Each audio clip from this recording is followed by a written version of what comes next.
Assalamualaikum warahmatullahi wabarakatuh.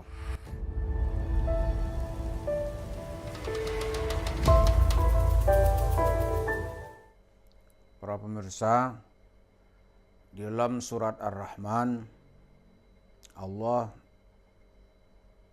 beberapa kali menyebut dalam ayatnya itu, yaitu fabi ayyi ala'i rabbikuma tukadziban. Kalau bahasa Indonesia diterjemahkan biasanya, nikmat Tuhanmu yang mana lagi kah yang akan kamu dustakan. Itu karena dalam surah Ar-Rahman itu Allah telah mengungkapkan bagaimana kasih sayangnya Allah. Nikmat yang banyak, kehidupan di sorga yang, ini diceritakan dengan banyak sekali. Karena itu kata Allah, nikmat mana lagi yang bisa kalian tolak dan dustakan. Nah, kalau kita bercerita kepada Yusuf Mansur juga melihat potensi umat Islam ini banyak sekali yang sudah dia raup uang dari berbagai macam sisi gitu. Karena itu kita dalam kesempatan ini hanya bisa mengatakan umat Islam atau potensi umat Islam apalagi wahai Yusuf Mansur yang engkau mau duitin.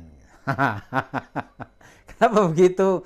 Karena semua lini yang bisa dia jadikan duit akan diolah menjadi duit.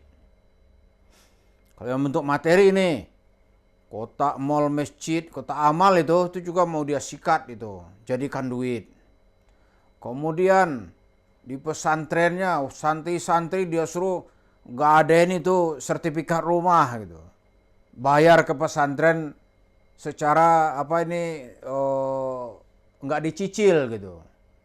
Nanti suruh orang tua bayar cicilan ke bank. Kalau nggak sanggup ya silakan pergi, kira-kira gitulah. Begitu ada orang mau ikut, siap-siap untuk jatuh miskin. Kemudian uang laundry, Allah, itu juga mau disikat. Apa aja. Dari sisi sedekah juga begitu. Ada koruptor yang pengen mencuci dosa, kata Sumansur, bawa uang ke sini bayar yang banyak, dosamu diampuni. Seperti cerita-cerita ada agama di sebelah kita lah gitu. Ada namanya surat pengampunan dosa. Jadi datang ke Yusuf Mansur minta pengampunan dosa. Aneh gitu ya. Kemudian ada lagi yang orang yang pengen berubah nasib cepat. Apakah tukang bakso, marbot masjid, apalagi tukang beca. Mana uangnya? Bayar, nanti kalian dapat rezeki banyak. Pokoknya begitulah cerita Yusuf Mansur. Jadi apa saja gitu yang bisa dia lihat, bisa berpotensi untuk jadi duit, pasti dia akan garap untuk menjadi duit. Karena itu dalam kesempatan ini, kalau ada yang bertanya, Pak Tabrani, kenapa itu Yusuf Mansur dihubungkan dengan gempa di Cianjur dulu, dihubungkan dengan kasus di Gaza, sekarang lagi ribut di Gaza ini, apa hubungan sama Yusuf Mansur? Kemudian nanti ada sebentar lagi pertandingan sepak bola di Eropa, kok dihubungkan dengan Yusuf Mansur? Saya hanya bisa bilang semua itu pasti akan digunakan oleh Yusuf Mansur kalau kita tidak mendahuluinya. Ya, kalau nggak didahului nih pemirsa, ini kasus Gaza ini dia jual itu.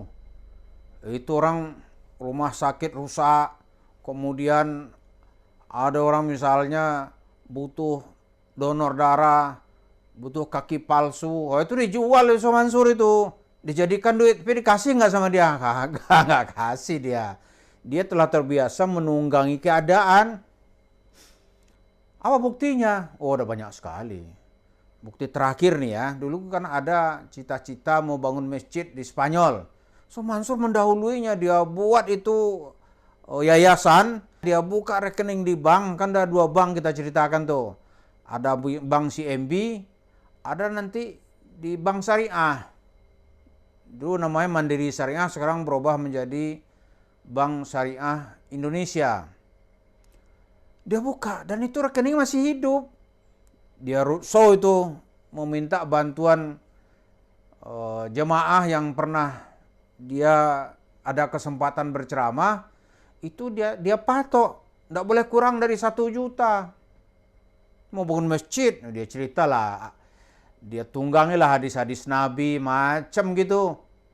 Nah sekarang, kenapa itu kita angkat? Harus kita dahului supaya Yusuf Mansur tidak lagi menggarap tema itu.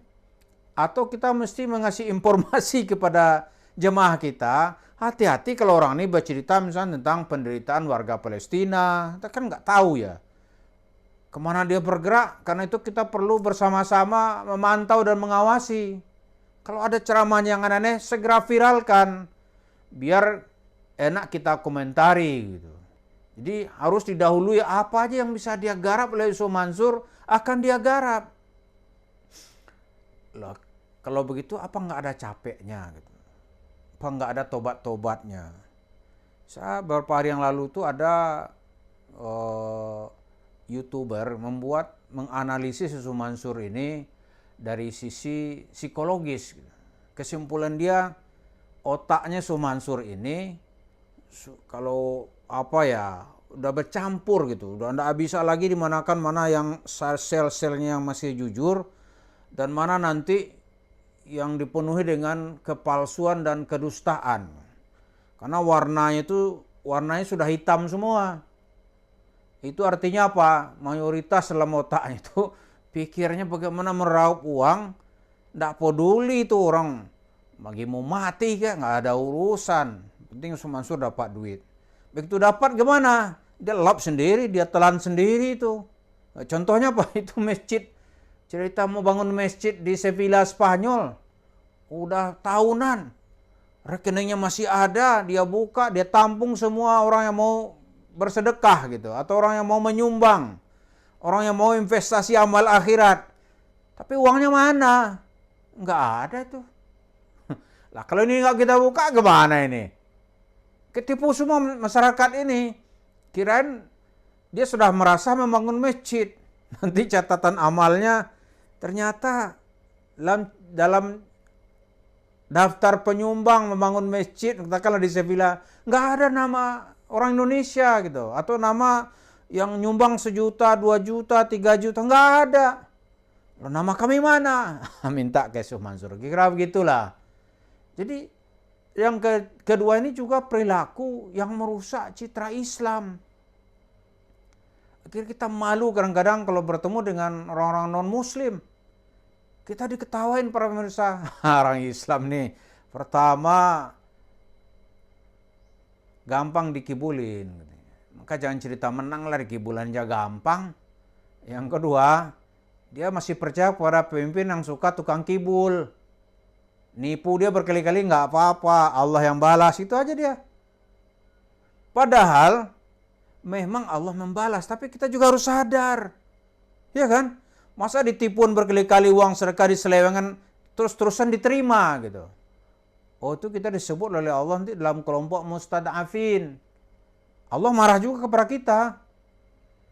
Jadi ini kita ungkap berkali-kali supaya Yusuf Mansur itu tidak nampak lagi mana ya peluang-peluang dia untuk menjadikan duit gitu. Nah, dalam kasus Gaza kita dahului supaya dia nanti tidak mengumpulkan dana katanya untuk warga Palestina. Untuk Gaza kan biasa ini. Ya kalau dari segi persiapan dia lebih siap. Kita ya terjadi masalah baru orang mengumpulkan uang, ada tabligh akbar di Masjid Agung Al-Azhar, ada demo di mana kumpulin kan gitu. Tapi Yusuf Mansur siap, ini rekeningnya, ini nomornya. Tapi dia sendiri yang mengendalikan. Begitu masuk, hilang cerita. Nah jadi kalau dari tadi Allah menantang kepada umat manusia, fabi ayyi ala'i rabbikuma tukazziban. Nikmat Tuhan yang mana lagi yang kalian dustakan? Kalau kita mengawasi Yusuf Mansur dengan pernyataan yang mana lagi dari umat ini yang mau engkau duitin, wahai Yusuf Mansur. Terima kasih. Assalamualaikum warahmatullahi wabarakatuh.